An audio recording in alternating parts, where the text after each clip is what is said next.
Good morning students. आइए start करते हैं प्रोग्रामिंग सी की क्लास। प्रोग्रामिंग सी की क्लास में समय हम पढ़ रहे थे लूप, और हमने तीनों लूप्स पढ़ लिया, while loop, do while, for. मैंने आपको तीनों लूप्स बताए थे, हमने यहाँ पे सीख लिया। व्हाइल लूप भी हमने सीख लिया, डू व्हाइल भी सीख लिया, और फॉर लूप भी हमने सीख लिया। कल हमने फॉर लूप भी आपको बताया था। तीनों लूप्स हो गए। अब आज उसमें इम्पॉर्टेंट पार्ट लूप में सीखने जा रहे हैं, जिसको कहा जाता है नेस्टेड लूप। क्या कहते हैं? Nested loop.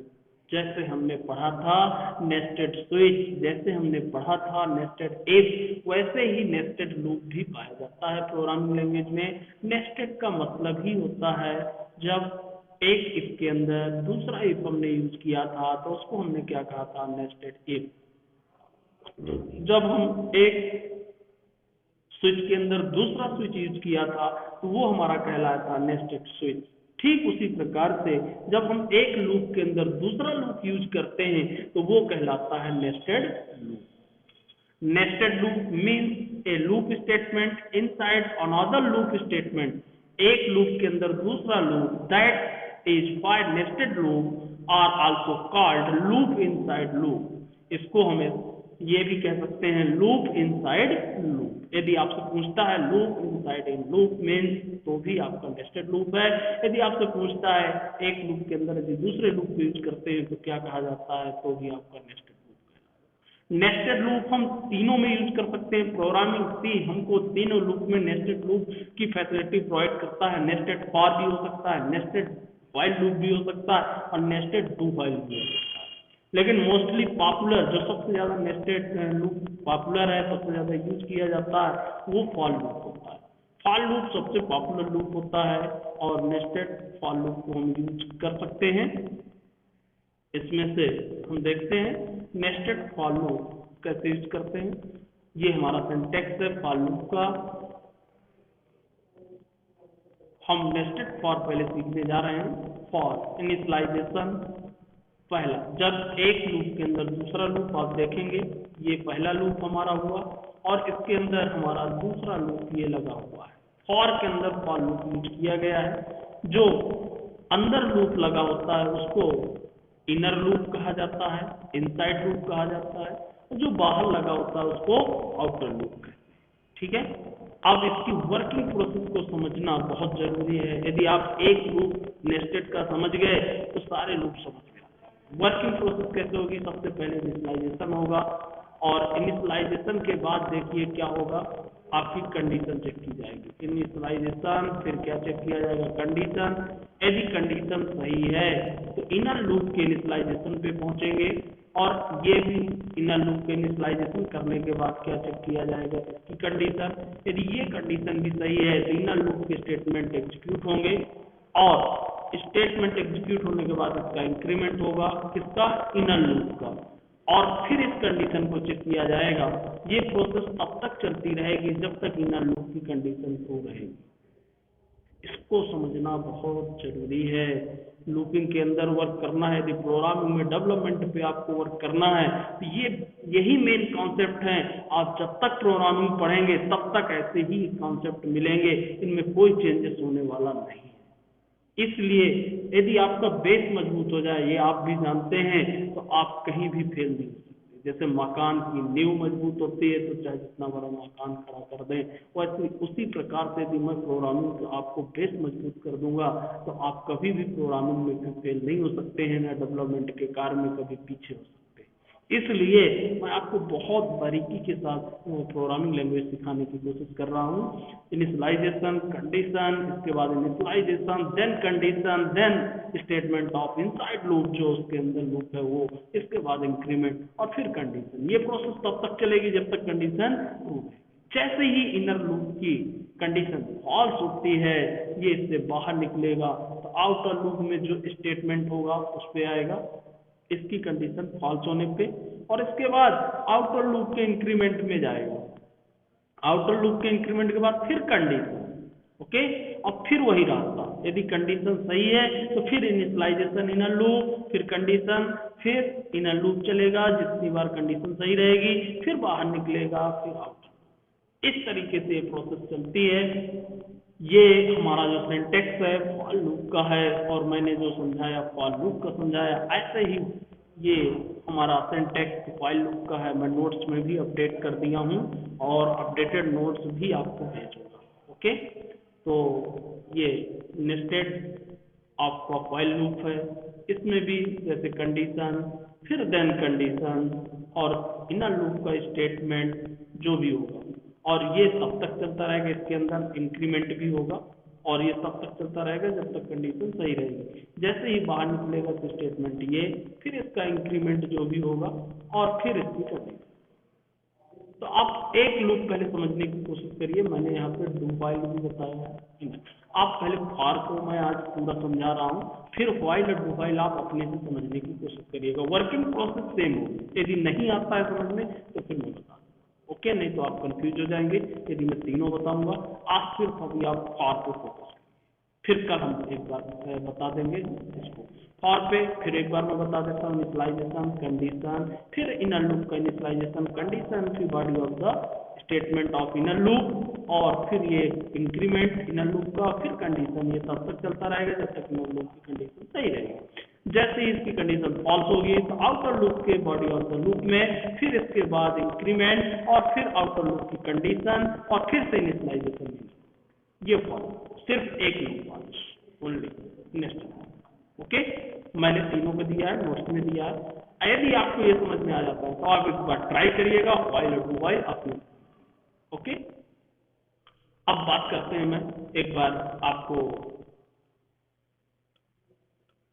इसका फ्लो चार्ट भी दूंगा। इनिशियलाइजेशन, फर्स्ट कंडीशन यानी कि पहला, यदि पहले लूप की कंडीशन सही है तो देन दूसरी लूप की, और यदि ये भी ट्रू है तो उसका स्टेटमेंट एग्जीक्यूट होगा, और फिर इसी दूसरे लूप का इंक्रीमेंट डिक्रीमेंट, फिर कंडीशन। ये लूप तब तक चलता रहेगा इनर लूप जब तक कंडीशन इज ट्रू। ओके, जैसे ही कंडीशन फॉल्स, आउटर लूप इससे बाहर हो जाएगा, एंड ऑफ लूप, और आउटर लूप में जो भी बॉडी ऑफ द लूप यहाँ पे लिखा होगा उसको एग्जीक्यूट करने के बाद, इसमें लिखा भी हो सकता है बॉडी ऑफ द लूप, नहीं भी लिखा हो सकता है, सीधा इंक्रीमेंट डिक्रीमेंट में जाएगा, और फिर इस कंडीशन को चेक करेगा। फिर यदि कंडीशन सही तो फिर वही प्रोसेस। ओके, और फिर ये इनर लूप उतनी बार चलेगा, और यदि ये आउटर लूप फॉल्स होता है तो सीधे आपका क्या हो जाएगा, बाहर। ये फ्लो चार्ट भी आप समझने की कोशिश करिए। यदि ये समझ में आ गया तो मान लीजिए आप प्रोग्रामिंग के अब हाई लेवल पे हम पहुंच चुके हैं। जैसे किसी चोटी पे चढ़ना होता है पर्वत पे, वैसे धीरे धीरे चढ़ते चढ़ते अब मान लीजिए हम सबसे ऊपर की ओर चढ़ चुके हैं, और जब हम किसी पहाड़ पे चढ़ जाएंगे फिर ढाल मिल जाएगा, फिर हमको उतरना होगा धीरे धीरे, फिर कोई बात। अब ये आप मान के चलिए कि बिल्कुल हम टॉप पे पहुंच गए हैं, प्रोग्रामिंग लैंग्वेज के टॉप कॉन्सेप्ट पे हैं आज, और टॉप कॉन्सेप्ट से फिर हमको लौटा। यदि अभी तक आपको कोई प्रॉब्लम नहीं है तो कोई घबराने की बात नहीं है। मैंने आपको धीरे धीरे टॉप पे पहुंचा दिया, और अब उतरना है आपको। फिर तो देखिए उतरने में उतनी प्रॉब्लम होती नहीं है, तो आप भी जानते हैं। फिर तो धीरे धीरे वही कॉन्सेप्ट हमको मिक्स करते जाए बस। तो आज हम टॉप लेवल कॉन्सेप्ट की बात कर रहे हैं, प्रोग्रामिंग लेवल की नेस्टेड। ओके, आप लोगों को यदि कॉन्सेप्ट समझ में आता है, वीडियो अच्छे लगते हैं तो लाइक तो किया करें कम से कम। बहुत कम लोग लाइक करते हैं, वीडियो तो देख लेते हैं 30-30, 40-40, 100-100 लोग, लाइक। ओके, तो अब मैं इसका एग्जांपल भी समझाने की कोशिश कर रहा हूँ।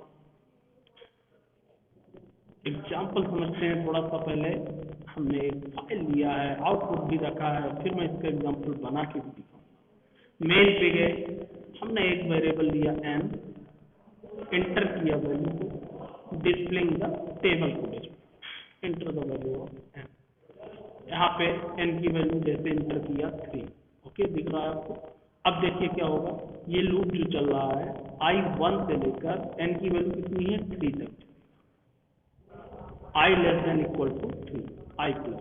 तो आउटर लूप है, ये इनर लूप। सबसे पहले इनिशियलाइजेशन i की value 1, condition is true, i less than equal to 3, condition is true, अंदर गया। j की वैल्यू क्या मिली 1, तो 1 हो गया। जे कब तक ये चलेगा? 10 तक। इनर लूप कब तक चलेगा? 10 तक। आप बहुत स्टार्ट कॉन्सेप्ट। ए एक बार चलेगा तो अंदर वाला कितनी बार चलेगा? 10 बार चलेगा, क्योंकि ये कंडीशन 10 तक सही रहे। अब कंडीशन को इसने चेक किया, बिल्कुल सही, J1 है। अब यहाँ पे गया सिंपल सा, यहाँ आई और जे को क्या करा दिया गया है? तो आई की वैल्यू कितनी है मैं समझाऊंगा। आई की वैल्यू पहले हमारी कितनी है? 1, और जे की वैल्यू कितनी है? 1 इक्वल टू कितना बनेगा? 1, यानी कि यहाँ कितना प्रिंट होगा? 1 हो जाएगा। ये बहुत हो जाएगा, बिल्कुल सही है। स्लैश टी स्पेस दे देगा। ओके, अब कहाँ जाएगा इसके बाद? ये मालूम है ना, ये ब्रैकेट इसकी बाउंड्री है। इसके बाद ये बॉडी ऑफ द लूप के बाद इनर लूप के इंक्रीमेंट में जाएगा। जे की वैल्यू हो गई कितनी? 2।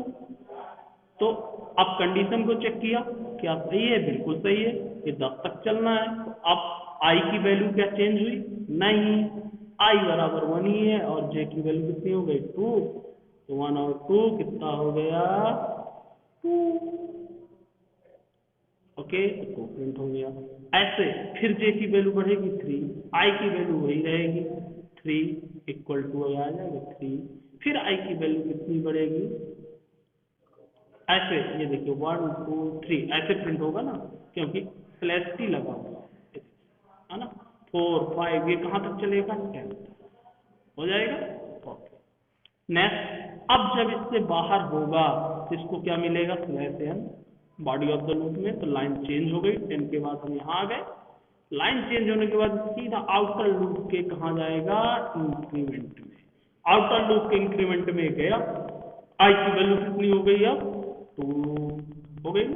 हाँ, अब कंडीशन इज चेक, बिल्कुल सही, कंडीशन सही है, बिल्कुल सही है कंडीशन। कंडीशन में कोई प्रॉब्लम नहीं है, क्योंकि कंडीशन कहाँ तक चलना? 3 तक। हमने कितना एंटर किया? 3 एन नंबर। अब यहाँ फिर आया, जे की वैल्यू 1 हो जाएगी, और कंडीशन सही। अब यहाँ पे गया, आई की वैल्यू 2 और जे की वैल्यू 1 इक्वल टू 2 होगा। फिर इसका इंक्रीमेंट, यानी कि आई की वैल्यू तो 2 ही रहेगी, लेकिन ये वैल्यू बढ़ जाएगी 2 2 कितना हो जाएगा? 4। फिर आई की वैल्यू वही रहेगी, ये हो जाएगा 3, तो कितना हो जाएगा? 6। आप चेक कर लीजिए, 2 4 6, इस तरीके से कहाँ तक चलेगा? 10।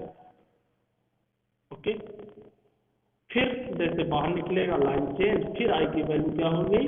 इंक्रीमेंट हो गई, प्लस हो गई। आई की वैल्यू जैसे प्लस हुई तो अब क्या हो गया? 3। अब क्या हुआ? आई की वैल्यू 3, और अंदर जब जाएगा तो जे इक्वल 1, तो इक्वल 3। फिर 3 रहेगा, फिर ये कब तक चलेगा? 2 फिर 3 3, तो 6 और 9 ऐसे, ये देखिए 6 9 12 कहाँ तक? और जैसे ही आई की वैल्यू, अब यहाँ पे फिर लाइन चेंज करेगा, आई की वैल्यू 3 के बाद क्या हो जाएगी? 4। जैसे ही आई की वैल्यू 4 होगी तो यहाँ पे कंडीशन क्या बन गई? I less than equal to n लिखा हुआ है, एन, तो आई का मतलब हुआ अब 4, आई लेस देन इक्वल टू 3। क्या कंडीशन इज फॉल्स? क्या 4 छोटा है 3 से? नहीं, कंडीशन इज फॉल्स। जैसे ही फॉल्स, ये लूप सीधा क्या कर देगा? बाहर। इसीलिए 3 तक की टेबल। अब आप समझ गए, यदि हमको 3 से ज्यादा टेबल चाहिए थी, हमको क्या करना था? एन की वैल्यू को ज्यादा एंटर कराना था। ये एन की वैल्यू है, यहाँ पे मिस्टेक है थोड़ा सा, स्कैनअप नहीं लगा है, और लगा लेंगे अभी जब प्रोग्राम बनाएंगे, और एन की वैल्यू हम एंटर कराएंगे। ओके, तो अब आपको समझ में आ गया होगा किस प्रकार से नेस्टेड लूप की वर्किंग प्रोसेस होती है। ये मैंने फॉर लूप समझाया। आज मैं इसी का एग्जांपल फॉर लूप में बताने जा रहा हूँ, और फॉर लूप में बना रहा हूँ। आप लोग ट्राई करिएगा इसी को बनाने की व्हाइल लूप में, और यदि व्हाइल लूप में बन जाए तो फिर डू व्हाइल में कन्वर्ट करिए। मैं एक नेस्टेड लूप पूरी तरह समझा दूँ। ओके, और इसका एग्जांपल भी बता दे रहा हूँ। इसके बाद फिर आप इसको व्हाइल लूप और डू व्हाइल में कन्वर्ट करिए। आइए अब स्टार्ट करते हैं। कैसे?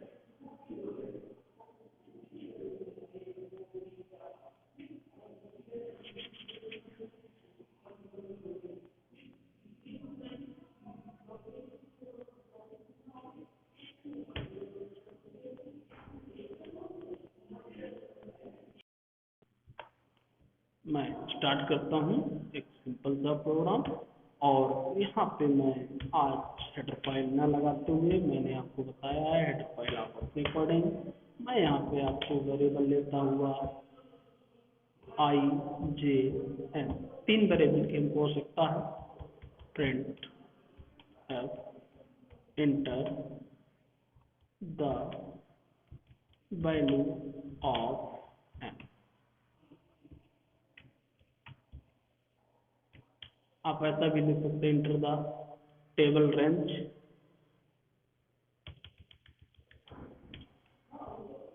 टेबल रेंज कहाँ तक की आपको टेबल चाहिए। और इसके बाद इसका मैंने लगाया है यहाँ पे परसेंटेज डी कामा M%N को मैंने यूज किया। और अब फॉर लूप मैंने यूज किया।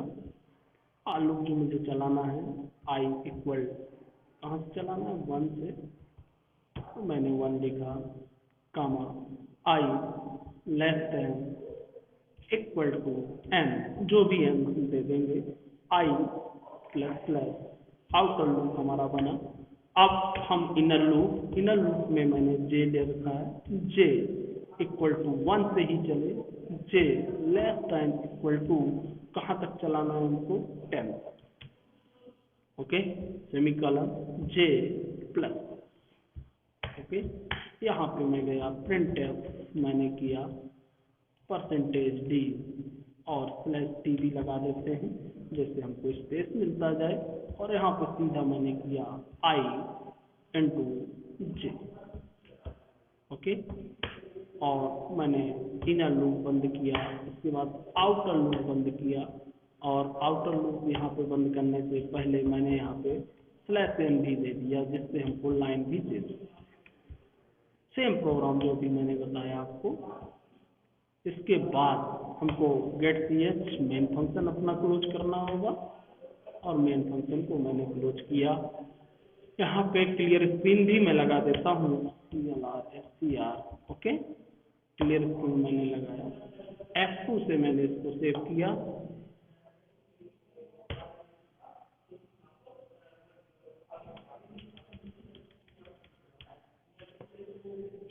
F2 से मैंने इसको सेव किया। सेव करने के लिए मैंने लिखा n.c, इसको मैंने कंपाइल किया। टोरेस चेक कर लेते हैं, ये सॉरी कामा लग गया था। एक देखिए कामा के कारण कितनी बड़ी एरर है। आप यदि कहीं भी मिस्टेक करते हैं तो इसमें आपको पता नहीं चलेगा कि कितनी एरर है, इसलिए लिखने में विशेष रूप से ध्यान दें।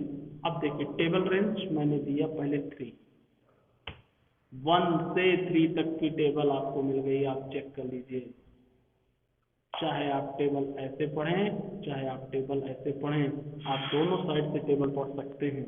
और ज़्यादा आपको चाहिए मैं 5, 10 तक की टेबल दे देता हूँ, 1 से 10 तक, 2 3 4 6 8 2 7 3 4 5 6 7 8। आपको जहाँ से जहाँ तक की टेबल प्रिंट कराना है आप करा सकते हैं। कल मैंने समझाया था। अभी इनिशियलाइजेशन हमारा 1 से है, मैं चाहता तो इसका इनिशियलाइजेशन भी हो सकता है। मैंने इसकी वर्किंग प्रोसेस इसलिए पहले ही समझा दिया है। आप एक बार फिर से समझने की कोशिश करिएगा, यदि कोई प्रॉब्लम आए तो बताइएगा। मैं इसकी स्टार्टिंग पॉइंट भी इंटर करा सकता था, जैसे कल इंटर कराया था, inter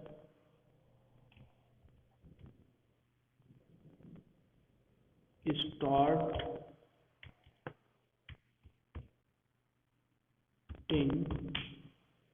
table range percentage D to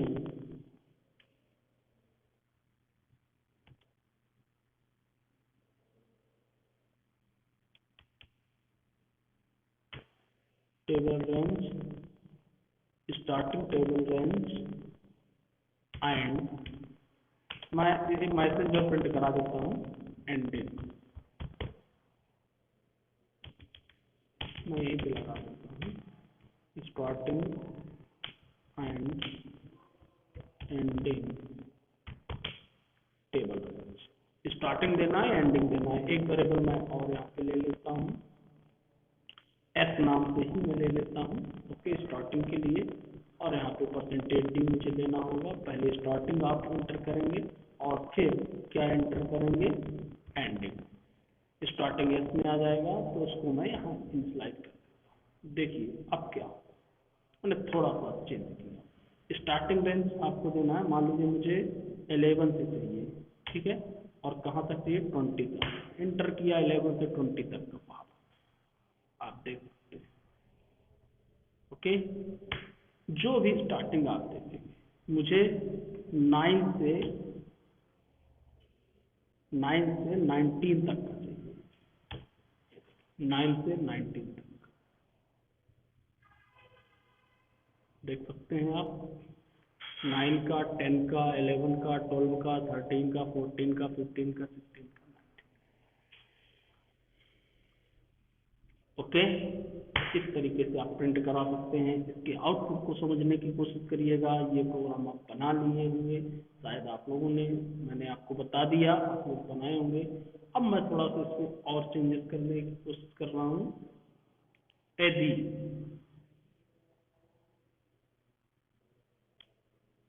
मैं ये पार्ट हटा रहा हूँ, इसी को और चेंज करके आपको दिखाने की कोशिश कर रहा हूँ। प्रोग्राम को सिंपल फिक्स कर रहा हूँ। वैल्यू को मैं 1 से मुझे 5 तक ही इसको चलाना है। फिक्स कर दिया मैंने। ये वेरिएबल्स में हटा देता हूँ। वो प्रोग्राम आपने लिख लिया होगा। अब मैं इसमें मॉडिफाई कर देता हूँ और 1 से इसको 10 तक चला रहा हूँ, ठीक है। और यहाँ पे अब मैं प्रिंट करा रहा हूँ सिर्फ जे को। अब देखिए आपको 1 1 1 1 1 2 2 2 2 3 3 3 ये आउटपुट कैसे मिल रहा है, ये आपको अब समझना है। मैं यहाँ पे बताऊंगा, थोड़ा सा आपको ट्राई करना है कैसे मिल रहा है। फिर मैंने आई को प्रिंट कराया, फिर क्या मिलेगा, ऐसे चेंज करके आउटपुट को समझने की आपको कोशिश करना है कि हमको कैसे मिल रहा है, किस तरीके से मिल रहा है, ओके। और यदि मैं यहाँ पे लिख देता हूँ आई, फिर जो जो चेंजेस कर रहा हूँ सारे चेंजेस करके आपको आउटपुट समझना है। देखिए क्या मिल गया, वाह। सारे आउटपुट समझना है कैसे मिल रहे हैं। आई की जगह यदि मैं यहाँ जे कर देता हूँ, फिर क्या होगा, ये देखिए, ट्राई अगेन। एक बार आप समझिएगा, जब समझ में ना आए तो फिर बताइएगा। इसी की जगह मैं ऐसा भी कर सकता था, ये देखिए सिंपल। अब देखिए मुझे आउटपुट, ये देखिए तो आज नेस्टेड लूप समझना है, जो कंडीशंस बताई उनको समझना है, जो ये मैंने आउटपुट चेंज करके दिखाए इनको समझने की कोशिश करना है। और इसके बाद यदि आपको कोई प्रॉब्लम है तो आप बताइएगा। हाँ, सबसे इम्पोर्टेंट पार्ट इस समय लूप का, नेस्टेड लूप हमारा चल रहा था। आज मैंने फॉर लूप पूरा डिटेल में बताया, साथ में नोट्स भी भेज दूंगा, उसमें भी कुछ प्रोग्राम है उनको भी चलाना और आउटपुट समझना चाहिए। मेन आपको आउटपुट है कि आउटपुट आपको यदि समझ में आ रहा है, यानी कि उसके कॉन्सेप्ट जो है पूरी तरह से, ओके। तो आज की क्लास में क्लोज कर रहा हूँ।